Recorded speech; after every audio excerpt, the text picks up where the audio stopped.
Rahmat menga shunaqa shirin farzand tug'ib berganingga. Umring uzoq bo'lsin. Ha, Hayot, ismini Toshpo'lat qo'yaylik. Tushunmadim. Kim u Toshpo'lat? Demak, sen o'sha amaki bilan gaplashgansan, o'sha amakini yaxshi ko'rgansan, endi o'shaning ismini meni farzandimga qo'ymoqchimisan? Ну что? Bu kelini gaplashib yurgan paytda sen planda ham bo'lmagansan. U o'lib ketgandir o'sha Toshpo'lat. Gul o'sib chiqqandir.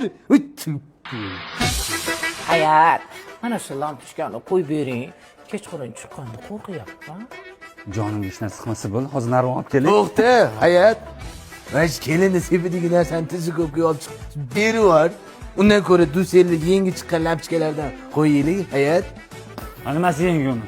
Zamonaviy datchikli qadam qo'yishing bilan включательsiz o'zi yonadi. Hayot, ekonomичный uzoq vaqtgacha deydi kelinga o'xshab. Hayot. Nima? Yo'q, yaxshi sifatli deyman sizga o'xshab. Qayoqqa ketyaptilar? Navarangizga kash olib keling. Voy, kashachadimi navaram? Nima ichsin, qaymoq ichsinmi? Sut yo'q, zavod yopilib ketgan, jinni.